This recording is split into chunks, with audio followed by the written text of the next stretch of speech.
Hoy arrancamos con la prueba doctrinal. La prueba doctrinal va de los versículos 18 al 27 y tiene que ver con la inteligencia. Así que vamos a arrancar primero leyendo los versos del capítulo 2, del 18 al 27. ¿Alguien quiere leerlos? Sí. ¿Lo lees? Dale. ¿Qué versión tenés de la Biblia? Bien. Queridos hijos, llegó la última hora. Ustedes han oído que el anticristo viene y ya han surgido muchos anticristos. Por eso sabemos que la última hora ha llegado. Esas personas salieron de nuestras iglesias, pero en realidad nunca fueron parte de nosotros. De haber sido así, se habrían quedado con nosotros. Al irse, demostraron que no eran parte de nosotros. Pero ustedes no son así, porque el Santo les ha dado su espíritu. Y todos ustedes conocen la verdad. Así que les escribo, no porque no conozcan la verdad, sino porque conocen la diferencia entre la verdad y la mentira. ¿Y quién es un mentiroso? El que dice que Jesús no es el Cristo. El que niega al Padre y al Hijo es un anticristo. El que niega al Hijo tampoco tiene al Padre, pero el que confiesa al Hijo tiene al Padre también. Por lo tanto, ustedes deben seguir fieles a lo que se les ha enseñado desde el principio.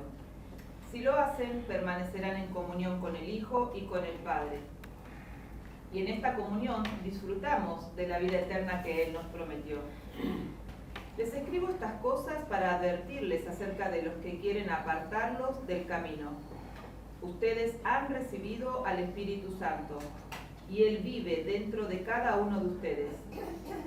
Así que no necesitan que nadie les enseñe lo que es la verdad, pues el Espíritu les enseña todo lo que necesitan saber. Y lo que Él enseña es verdad, no mentira. Así que, tal como Él les ha enseñado, permanezcan en comunión con Cristo. Qué bueno esto que afirma al final, ¿eh? Es el Espíritu el que les enseña. Y el mismo apóstol Juan dice, tal como Él les ha enseñado. Y recalca la acción del Espíritu en aquellos que son sus hijos, en nosotros. Amén. Bueno, vamos ahí a la creencia o prueba doctrinal. Tienen listas sus Biblias, ¿no? Porque hoy vamos a leer. Les voy a pedir que estemos atentos y vayamos buscando distintos pasajes, ¿sí? Dice, luego de sus dos breves digresiones sobre la iglesia y acerca del mundo, las cuales trataremos más adelante, esto dice nuestro Pedro, Juan retoma su línea de razonamiento sobre la distinción entre lo verdadero y lo falso por medio de pruebas. Y dice, a las pruebas moral y social, Juan agrega la prueba doctrinal y hace una distinción en el verso 18 al 21 entre los herejes y los creyentes verdaderos. Vieron que decía, habla de quién es el mentiroso y el anticristo allí, ¿no? Después, en el verso 22 y 23, define la naturaleza y el efecto de la herejía. Habla de quien niega al Hijo, tampoco tiene al Padre. Y en el verso 24 al 27 describe dos salvaguardas que tienen los lectores contra la herejía. Entonces, vamos a empezar a ver del 18 al 21 los herejes y los cristianos verdaderos. Dice, dos veces le dice a sus lectores hijitos, o como dice acá el NTV, queridos hijos. Esto se lo dice en el verso 18, pero también lo dice al principio del capítulo. Dice, mis queridos hijos, les escribo estas cosas para que no pequen al principio del capítulo. Entonces, les aclara que ya es el tiempo o la última hora, el tiempo de la última hora, ¿no? Dice, puesto que la nueva era había amanecido con la venida de Cristo, los cristianos sabían que estaban viviendo en los últimos tiempos. La evidencia de esto es que han surgido muchos anticristos. La palabra anticristo solo se encuentra en las cartas de Juan, ahí en 1 Juan 2:18 y 22, que lo leímos recién, también en el 4:3 y en 2 Juan 2:17. Pero el concepto se encuentra en muchas partes, como en Daniel, que habla de la abominación de desolación o la abominación desoladora. La aparición del anticristo era considerada como una señal de la cercanía del fin. La profecía de Daniel en parte se cumplió cuando Antíoco Epifanes, en el 168 a.C., profanó el templo, y fue la profecía a la que se refirió el Señor Jesús, y ahí nos da algunos pasajes. ¿Saben quién fue Antíoco Epifanes? ¿Saben quién fue? ¿Quién fue? Antíoco Epifanes fue uno de los generales que sucedió a Alejandro Magno cuando Grecia conquistó Palestina, aproximadamente antes de los 200 años antes de Cristo. Entonces Grecia conquista a través de Alejandro Magno, conquista Palestina, pero Alejandro Magno muere. Entonces se dividen, el reino de Grecia, el imperio griego, se divide en 4 partes. Y Antíoco Epifanes tomó una de esas partes, que era la que les correspondía a Palestina. ¿Y qué fue lo que hizo Antíoco Epifanes? Antíoco Epifanes profana el templo de Israel, sacrificando un cerdo en el altar del templo de Jerusalén. Entonces, para los israelitas eso fue terrible. Y ahí se levanta una secta, digamos, no sé si no es una secta, pero son un movimiento revolucionario, gracias, Nora, que se llaman los macabeos, los macabeos, se llaman los macabeos, los cuales empiezan a armar una revolución y terminan liberando a Palestina por un tiempo de esa opresión del imperio griego. Los mismos judíos. De hecho, que Judas, uno de los apóstoles, uno de los discípulos del Señor, era uno de estos revolucionarios. No Judas el que lo traicionó, sino Judas Macabeo, de lo cual no se conoce mucho, pero aún dentro de los discípulos del Señor había revolucionarios.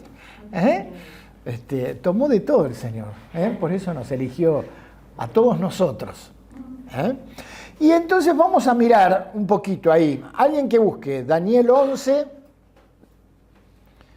en Daniel, alguien que busque en el libro de Daniel. ¿Quién puede buscar en el libro de Daniel? Marce. Bueno, ahí vas a buscar Daniel 11:31, 9:25 y 12:11. Alguien que busque, Daniel 11:31 busca. Alguien que busque Marcos 13:14. ¿Quién busca Marcos 13:14? Dale. Alguien que me busque Mateo 24:15. Lo busco yo. Mateo 24:15. Y alguien que busque en Lucas 21, del 20 al 21. Bien, vos buscas Lucas. ¿Tenés Daniel 11:31?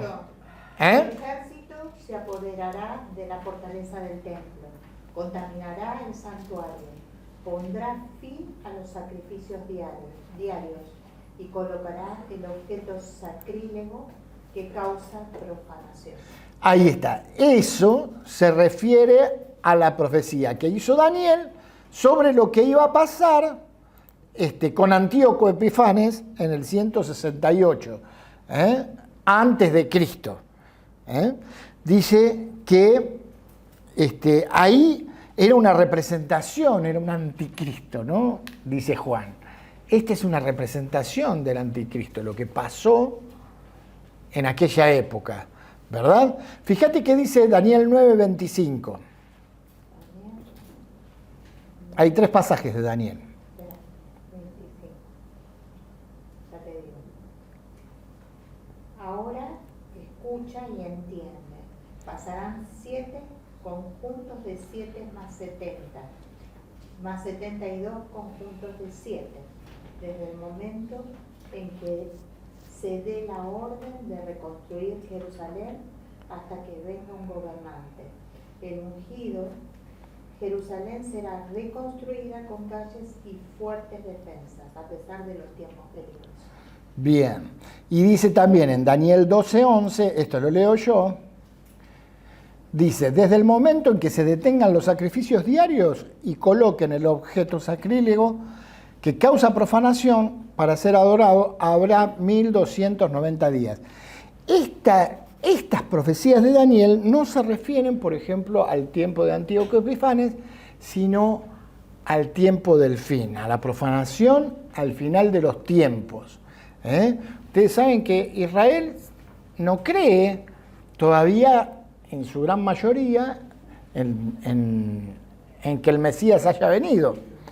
Entonces, en algún momento ellos van a tratar de restaurar el sacrificio nuevamente, pero las naciones van a venir contra ellos y eso va a ser profanado nuevamente. Y a esto se refiere en el tiempo futuro, ¿no es cierto? ¿Quién tiene Marcos 13:14? Sí.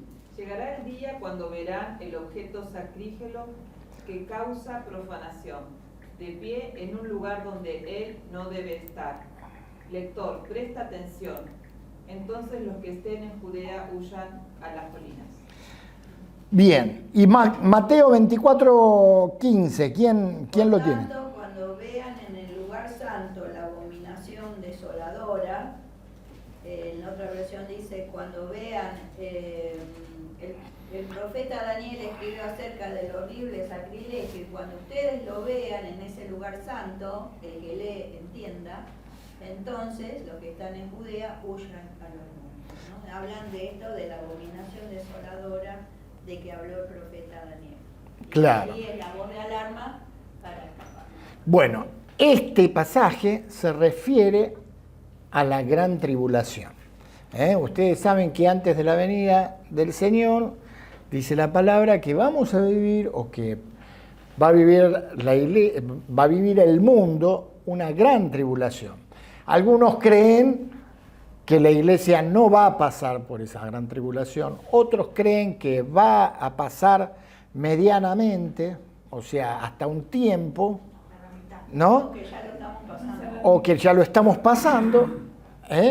Entonces hay quien tiene apoyatura bíblica para decir, no, la iglesia no lo va a pasar, y antes de la tribulación y la gran tribulación va a ser arrebatada la iglesia.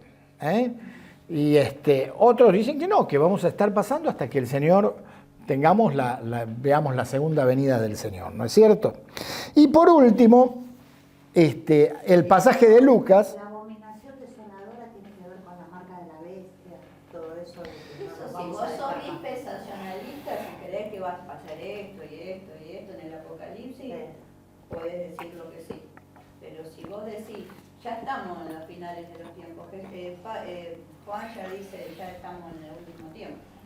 Entonces, entenderlo como un proceso que ya cada vez va avanzando más y realmente estamos Y las a las cosas se puertas. complican más. Nadie puede como cristiano decir que no estamos a las puertas de algo así, que yo me inclino más por eso, que con algo tan estructurado como pensando que no, porque tiene que venir la persecución. Ya hay millones de cristianos perseguidos y el Islam radical es terrible como está matando cristianos, incendiando iglesias, prohibiendo que se predique el evangelio. Entonces ya estamos a Y en las puertas. Centroamérica también. Y en Centroamérica, en todos lados, ¿no? Con las Haití. guerrillas, con todo. Entonces, Cada vez viene bajando la más. dominación desoladora ya la tenemos instalada. Quizás no es nosotros no nos toca de cerca. Claro. Pero la tenemos en la muerte de los bebés abortados. Es un altar al sacrificio del Dios de la vida. Están sacrificando el nombre del statu quo, de mantener las cosas equilibradas, sacrificando el niño, poniendo en el altar de Dios de la vida, poniendo muerte. O sea, esto nos tiene que abrir la cabeza así, porque realmente estamos en los últimos tiempos. Las guerras, los odios raciales, de naciones, la vida que se da por pelear por ¿cómo se dice? Un territorio, ¿no? Y eso no está lejos de lo que uno tiene que poner en el altar de Dios, que es la generosidad, la bondad, la misericordia, porque Él nos diseñó así para ser seres humanos. No somos seres humanos como están las cosas ahora, ¿no? Bueno. ¿Puedo decir que como cristianos estamos atravesando la gran tribulación? Yo pienso que estamos en ese proceso, porque ya, si vos lo lees a Juan, él dice que ya estamos. Y si él que decía eso en ese tiempo, Eso te iba a decir, Claro. es muy entonces llamativo. Ellos iniciaban ¿sabes la qué se dice porque- teológicamente? Que estamos en el último minuto de la última hora. Si esa era la última hora, estamos en el último minuto. Y más que nunca los cristianos tendríamos que jugar nuestra prueba frente a esta cultura de muerte, del individualismo, todo, meternos, ¿viste? Aunque nos critiquen, poner en la piel del rinoceronte, porque sabemos que vamos a recibir palos cuando nos ponemos contra el aborto, cuando nos ponemos contra la pornografía, contra la identidad sexual, como hemos recibido como iglesia palos en las redes, ¿no? Así que bueno, persecución ya la tenemos, porque cuando uno resalta los valores, los valores del reino, tenés la oposición, son los anticristos, y van a estar permanentemente. ¿Se levantará un anticristo como persona? Quizás sí, pero ya está instalado los anticristos en cada nación, ¿no? Como que a veces tanto dispensacionalismo, o sea, la administración de lo que va a pasar en los últimos tiempos, cuando veamos Apocalipsis, nos quita del eje de saber que ya estamos y qué estamos haciendo. Ahora tiene que ser la búsqueda alerta, y esto es lo que está diciendo Juan en esta cartita tan pequeña que estamos viendo, pero nos está advirtiendo. Excelente.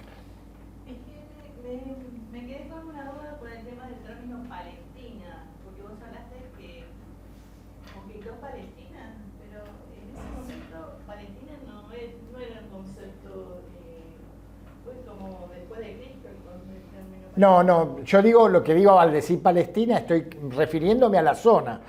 Lo que pasa es que trae confusión porque como hay una pelea territorial, Ajá. pero el territorio siempre fue de Israel. Eso es importante marcarlo para que no, porque todo este término palestino fue como posterior. Ajá. Esa tierra, esto que vos Todo era Israel. decís, Sí, no tenía la división que tiene hoy. Claro, ya estábamos en un conflicto con esos conceptos. Claro.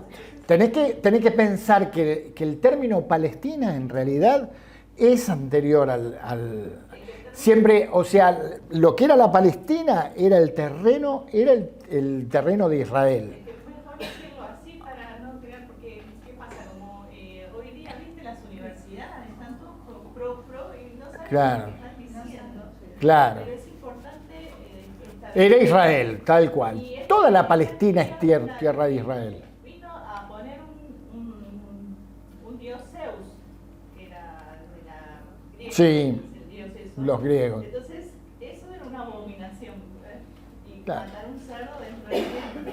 Terrible. Lo que hicieron los macabeos fue muy importante, porque siendo un grupo pequeño, se enfrentaron a una cultura, ¿no? Claro. Y eso, por eso a veces Milei dice las fuerzas del cielo, porque ellos, está escrito en Macabeos, la historia de ellos, cómo vamos a hacer frente a Semejante ejército, semejante. Sí, entonces es importante, perdón que No, está esa bien. idea, pero como en este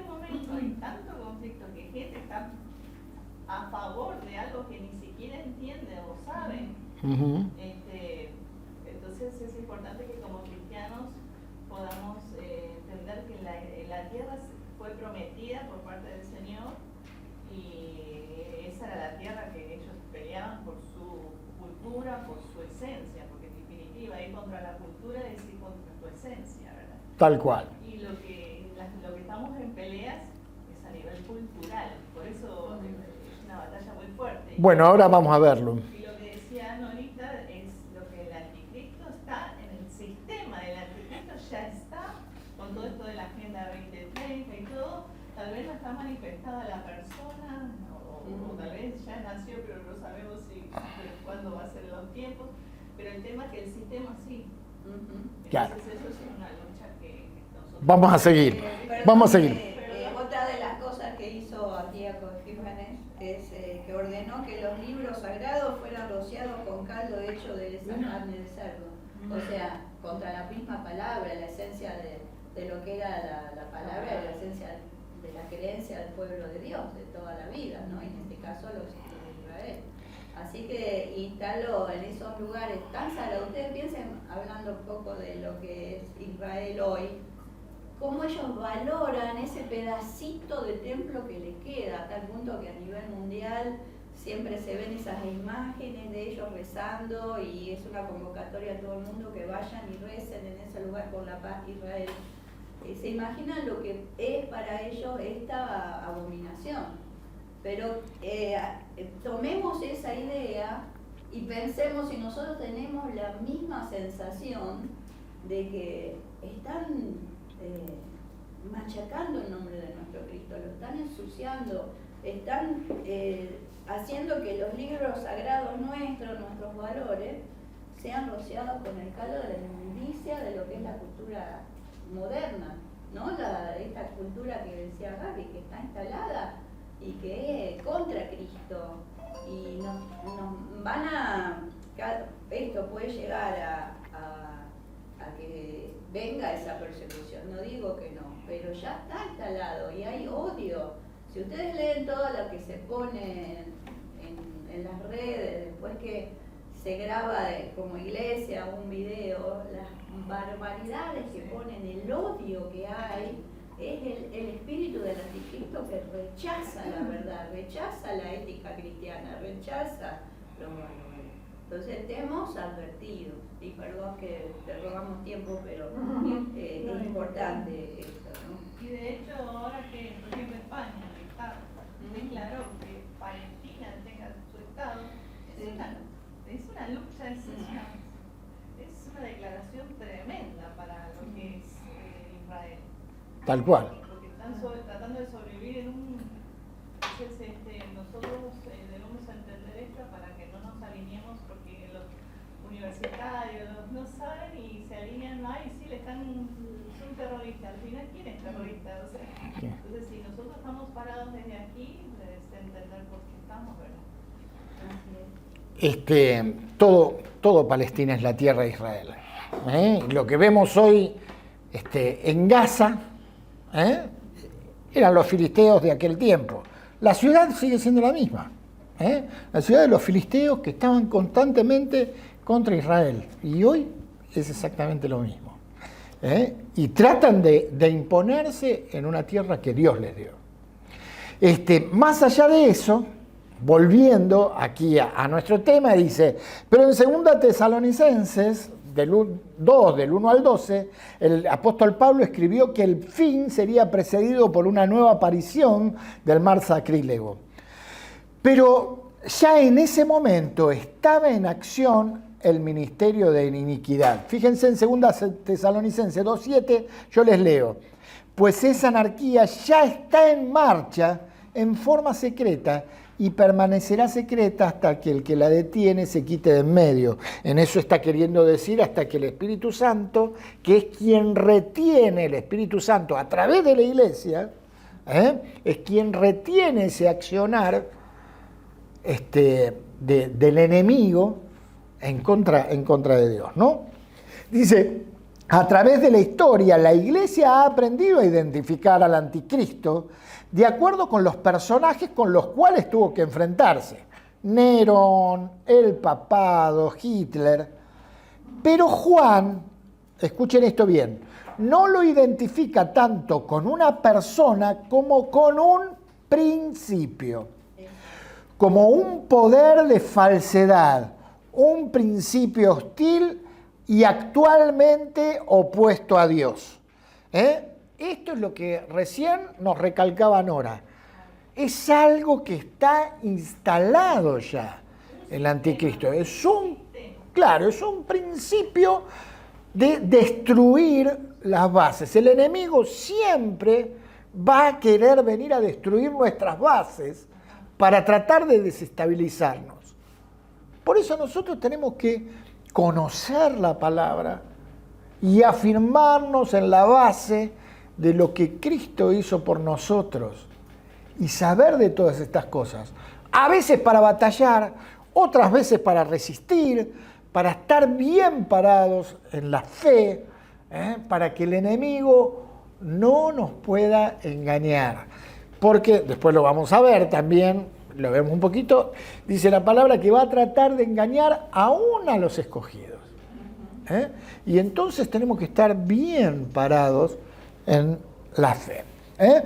Un principio que bien puede identificarse con todos aquellos que en cada generación estuvieron abiertamente opuestos a Dios. Muchos comentaristas, ¿no?, consideran que Juan se refiere a un Cristo sustituto más que a un adversario de Cristo, una parodia diabólica del Mesías. Jesús había advertido a la iglesia sobre la aparición de pseudocristos o falsos cristos. Ahí en Mateo 24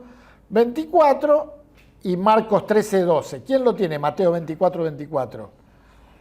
Marcos 13:12 yo lo busco. Dale, Mateo 24. Me parece interesante leer estos pasajes, por eso les hago buscar. ¿Lo tenés, Mateo 24? 13:12.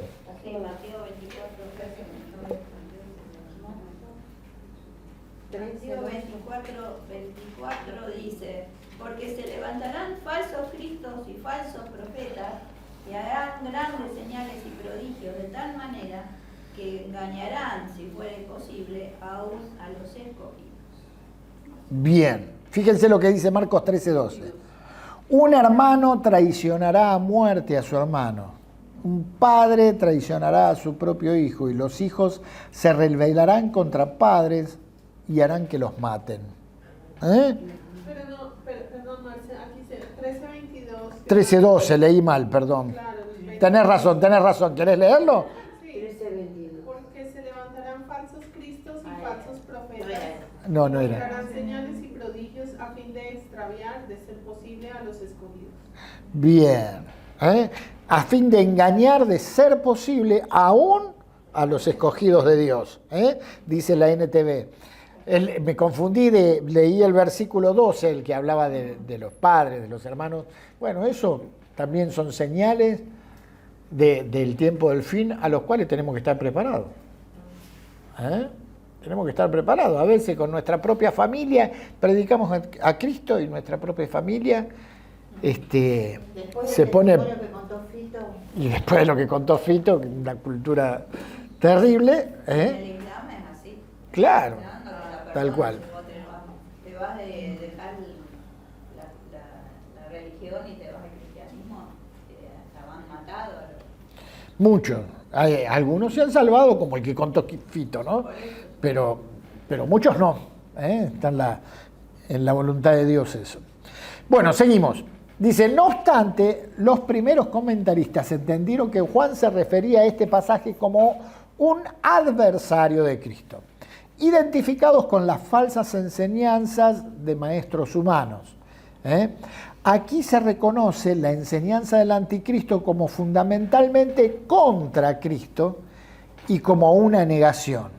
Eso lo vemos en los versículos 19 y 22. Se los leo, a ver. Salieron de nosotros, pero no eran de nosotros. Eso. Porque si hubiesen sido de nosotros, habrían permanecido con nosotros. pero salieron para que se manifestase que no todos son de nosotros. Y el 22 dice, ¿quién es el mentiroso?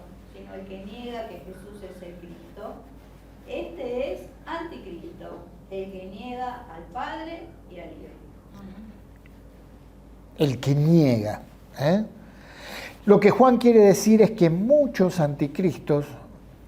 los muchos anticristos son precursores de lo que aún ha de venir. En el verso 19, los muchos anticristos ya han venido en contraste con el que vendrá. Son identificados como falsos maestros humanos, que no son lo mismo que los falsos profetas de 1 Juan 4:1, que son lo mismo que los falsos profetas de 1 Juan 4:1. Estos falsos maestros han abandonado la iglesia y así Juan distingue claramente entre ellos y nosotros.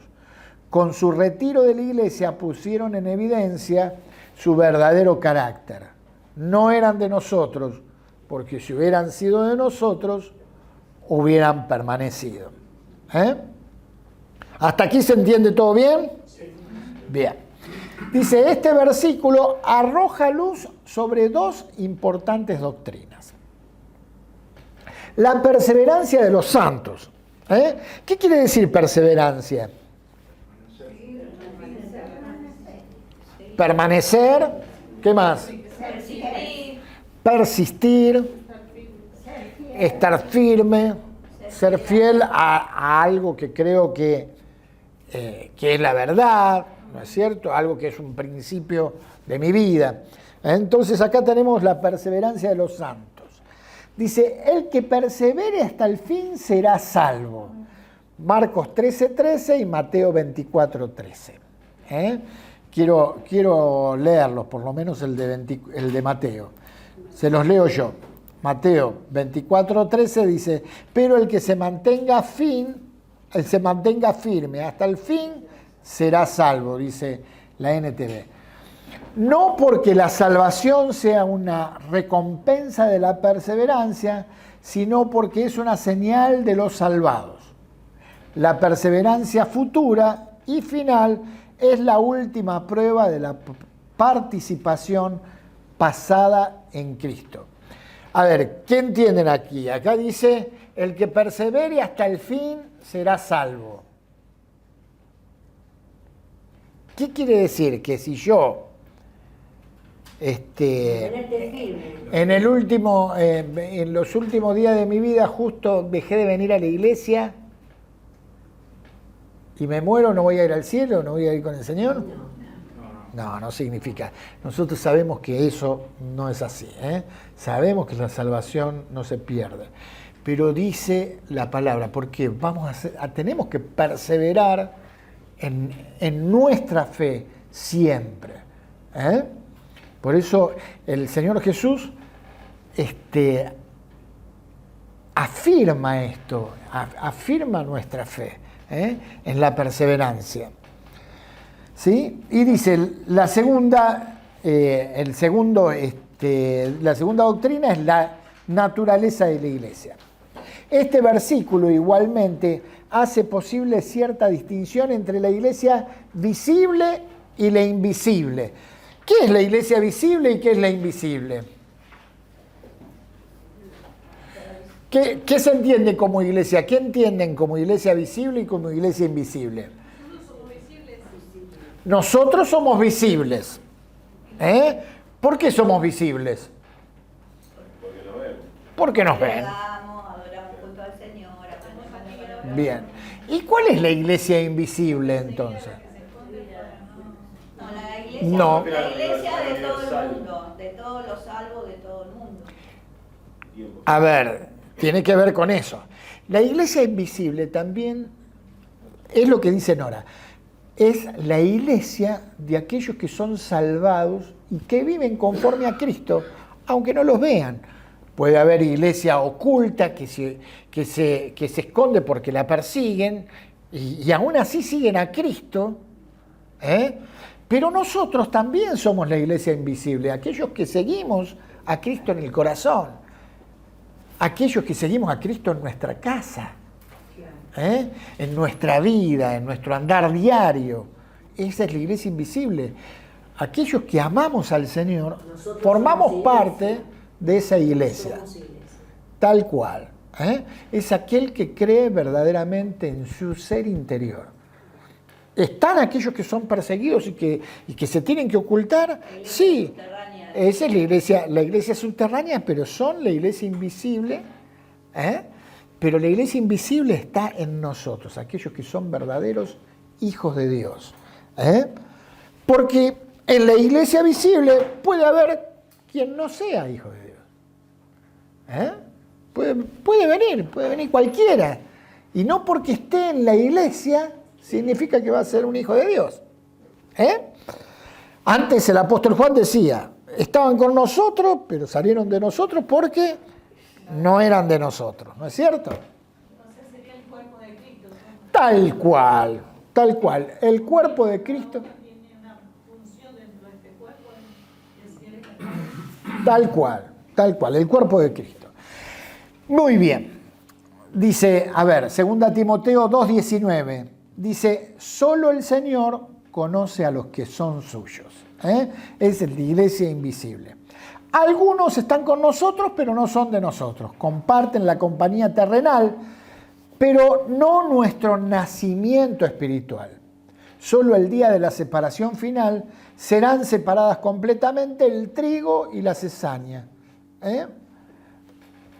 Nosotros no podemos conocer la salvación del otro. El Señor dice, bueno, por sus frutos lo conocerán. Uno puede tener noción. Yo conozco, sí, a mi esposa, sé que es salva porque la conozco. Ella me conoce a mí. Pero no puedo conocer a todos los que están. Y no puedo saber, yo voy a creer en fe que el otro es salvo. Pero quien conoce eso es el Señor.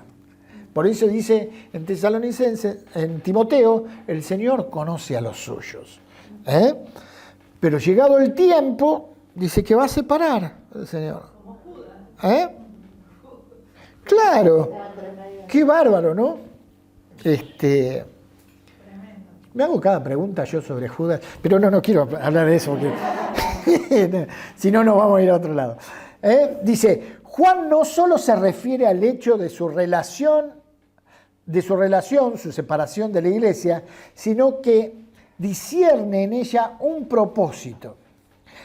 Dice en 1 Corintios 11:19, ahí se los leo.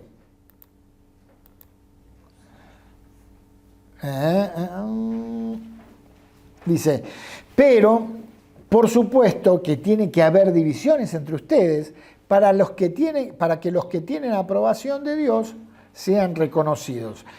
Uno va reconociendo a aquellos que son de Dios realmente. Discierne en la iglesia un propósito. Los herejes salieron por su propia voluntad, pero de detrás estaba el propósito de Dios de que se manifestasen quienes eran los falsos para que no arrastraran a los elegidos. Vieron que en Mateo 24 dice que se va a tratar de engañar aún a los elegidos. En el verso 20, según la versión internacional, Juan les escribe a los creyentes diciendo, todos ustedes han recibido la unción del Santo, de manera que conoceréis la verdad. La diferencia entre el conocimiento verdadero y el falso es de quién proviene la enseñanza. El verdadero conocimiento del creyente proviene de la iluminación del Espíritu Santo. Las verdades esenciales del cristianismo son propiedad de todos los creyentes, no solo de una élite de iluminados. O sea, el Espíritu Santo vive en nosotros y nos enseña a todos. No es propiedad del que está acá adelante, o de Nora, o de Gustavo, o del pastor Marcelo, no. A todos nosotros el Espíritu Santo nos enseña individualmente. Y nuestra tarea es aprender a escuchar su voz. Porque te habla. El Espíritu Santo te habla. Porque el Padre le gusta hablar con sus hijos. Dice en Apocalipsis 3:20, yo estoy a la puerta y llamo. Si alguno abre la puerta, si alguno aprende a escuchar mi voz, entraré a él y cenaré con él. Cenaré con él en intimidad. Voy a hablar con él. Y él conmigo. Uno cuando se sienta a la mesa conversa. Bueno, muchas veces nos sentamos y miramos la tele. Qué giles que son, ¿no? En vez de conversar. A mí me pasa, ¿no? Pero el Padre dice, me sentaré a la mesa a conversar, a cenar juntos. Tenemos que aprender a escuchar la voz del Espíritu Santo hablándonos a cada uno, porque te habla. Siempre, siempre te va a hablar. El verso 21 dice, Juan les escribe no porque ignoren la verdad o para comunicarles alguna nueva verdad, sino para confirmar lo que ya conocen. No solo conocen la verdad, sino que además conocen el carácter de la verdad, que es totalmente cierta y coherente consigo misma y de ninguna manera y ninguna mentira procede de la verdad. La mayor defensa del cristiano es recordar lo que ya sabemos. No es que necesitemos una nueva verdad, sino que la que ya conocemos llegue a ser viva y eficaz en nuestras vidas. ¿Qué está diciendo acá el comentarista? Está diciendo, tenés que vivir a Cristo. Tenés que afirmarte en la palabra y en lo que vos conocés. Dejar que el Espíritu te hable para que te lleve a toda verdad. Un aspecto importante que Juan resalta en este pasaje es que el campo de batalla está en la mente. El espíritu del anticristo estaba luchando con el Espíritu de Dios por la posesión de la mente de los hombres. Sucede actualmente. Los hombres han convertido el adoctrinamiento en una ciencia y podemos ver a diario cómo a fuerza de repetirse una mentira, la mentira se termina aceptando como una verdad. Esto es lo que estaba pasando en nuestro tiempo. Se trata de adoctrinar a los niños, por ejemplo. A que vos podés elegir tu sexo. ¿Es así o no? A fuerza de tratar de repetirle eso. Dicen que en España está pasando un montón eso. Claro. Y los problemas que tiene. Los problemas que tiene. Los problemas en España. De los Pero chicos, dicen de que es suicidio, de tremendo. cosas. Sí, que es tremendo. Claro. Entonces, bueno, esto es algo de lo que hablaba Nora antes, ¿no? Algo que ya está instalado en nuestra sociedad. Que va y viene, pero que lo tratan de reinstalar y claro. ¿Por qué? Porque el anticristo es como decía antes, es una forma de una doctrina falsa sobre nosotros, un principio. El comunismo, ¿cómo surge? Hubo uno que dio una idea, esa idea sigue insistiendo y ahora se creó todo una red de fe en algo contrario A lo que Dios dice. Juan no piensa en términos de un determinado personaje demoníaco, sino en un principio que procura deliberadamente invadir la mente de los hombres.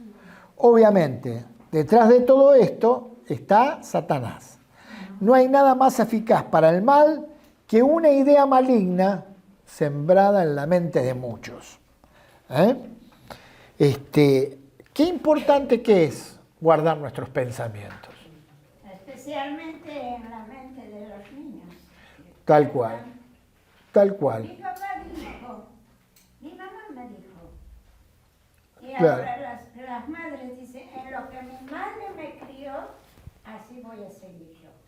Con sus Claro. ídolos, con sus velitas, con sus creencias, y no quieren torcer. Ese es, hay que respetar. Yo respeto lo tuyo, respeta lo mío. Claro. Pero nosotros tenemos que saber bien qué es lo que creemos. Y tenemos que guardar nuestros pensamientos. Porque el enemigo constantemente viene a perforarnos la mente con un montón de información, con un montón, en la televisión, en el celular, en las redes, propaganda constantemente de todo tipo, y la que no vemos, la que no vemos. El otro día le decía a Marcela, vimos una película y había un aviso que decía tiene publicidad, ¿no? Tiene publicidad oculta, decía. ¿Saben cómo funciona eso? En las películas ponen una determinada frase, una determinada publicidad, por ejemplo. Mensajes subliminales. Tal cual, son mensajes subliminales. Vieron, una película se forma por la sucesión de distinta cantidad de fotos, pasadas muy rápido, muy rápidamente. Eso es la base de una película, ¿no? Entonces, entre foto y foto te ponen una foto de sexo, ¿no? Entonces, ¿qué pasa? Vos realmente mirás la película, no la percibís, pero tu mente sí la percibe. Eso es publicidad subliminal.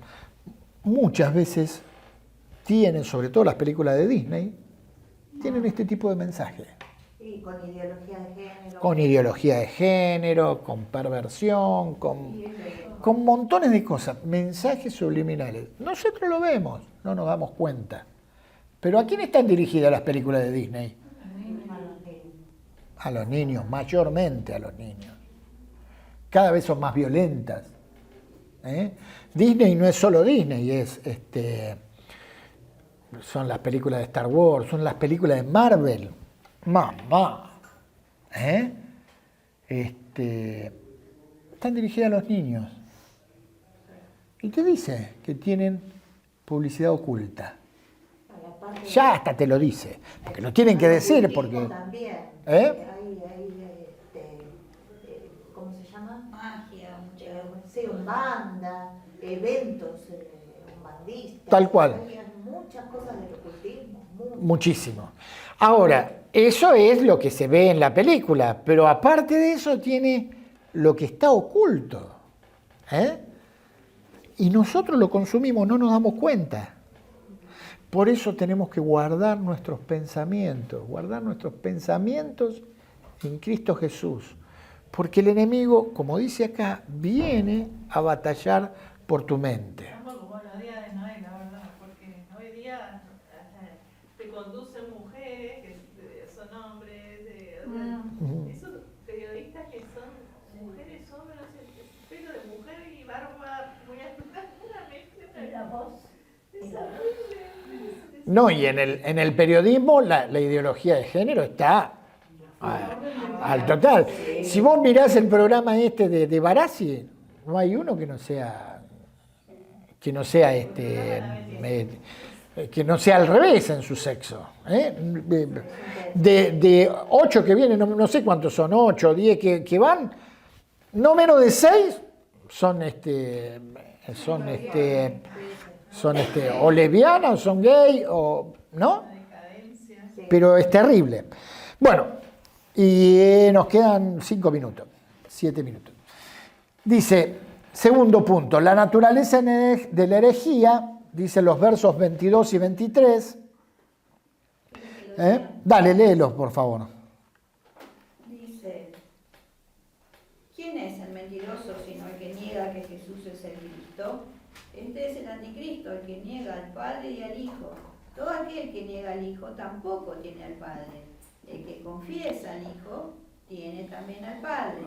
Lo que habéis oído desde el principio permanezca en vosotros. Si lo que habéis oído desde el principio permanece en vosotros, también vosotros permaneceréis en el Hijo y en el Padre. Bien, dice, en los versículos 22 y 23, Juan procede a revelar la falsa enseñanza de aquellos que abandonaron la iglesia, que en esencia era negar que Jesús es el Cristo.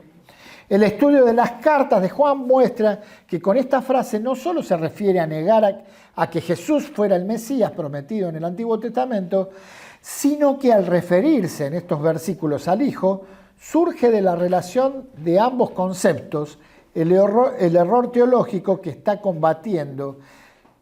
Y el error teológico que está combatiendo se define más precisamente que Jesús es el Cristo venido en carne. O sea, negaban que Jesús es el Cristo o el Hijo de Dios, y hacían de él un hombre revestido de poderes divinos por un tiempo, pero negaban que Jesús y el Hijo eran la persona poseedora de dos naturalezas perfectas. Es decir, negaban la encarnación.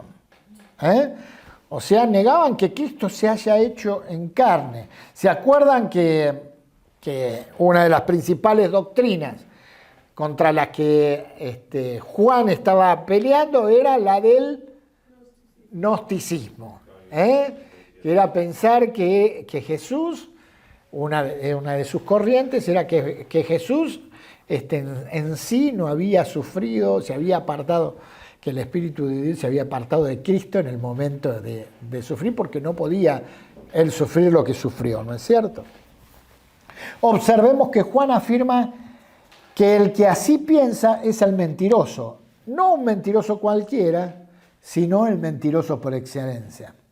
La prueba doctrinal fundamental de la profesión del cristiano se relaciona con la persona de Jesús. Revelada la naturaleza de la herejía, Juan define su efecto. Dice, este es el anticristo, el que niega al Padre y al Hijo. La seriedad de la mentira está en que la primera negación implica una segunda.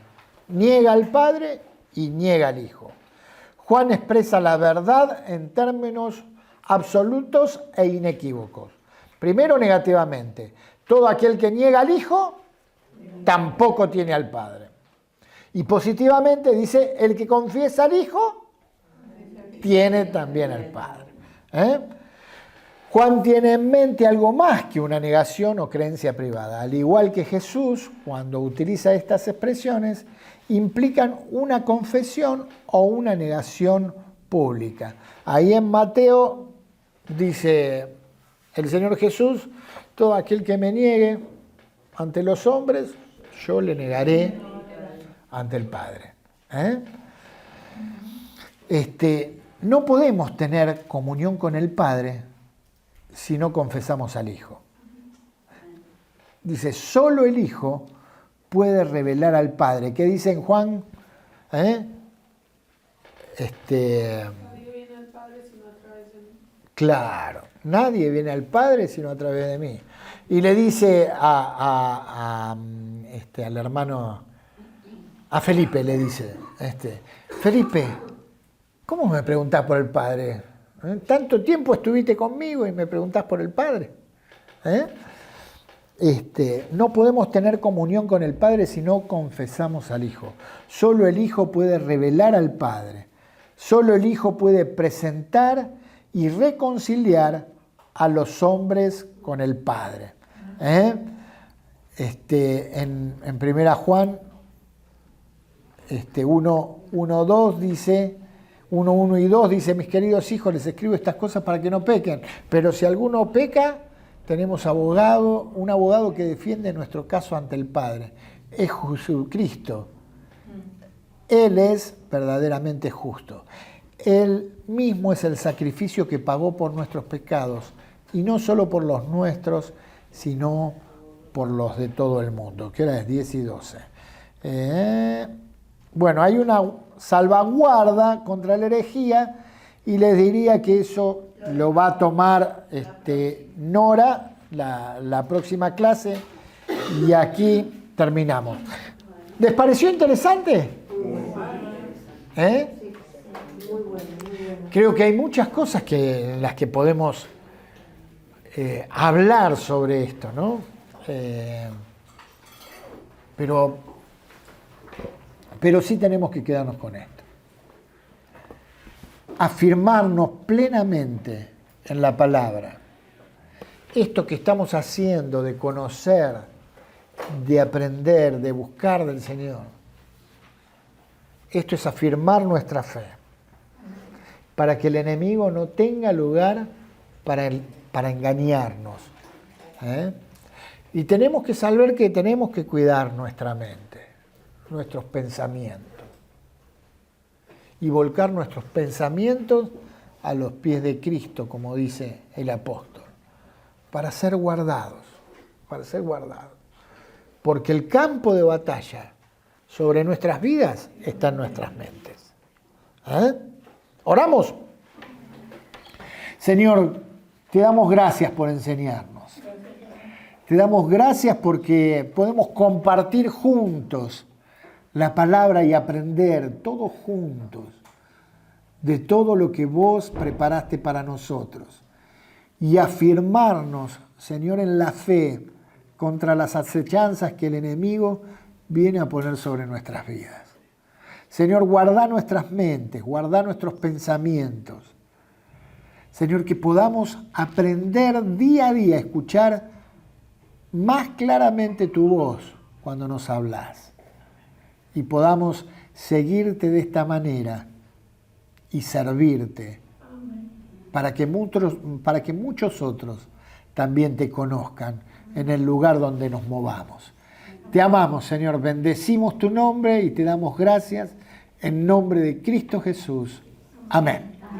Amén. Que el Señor los bendiga.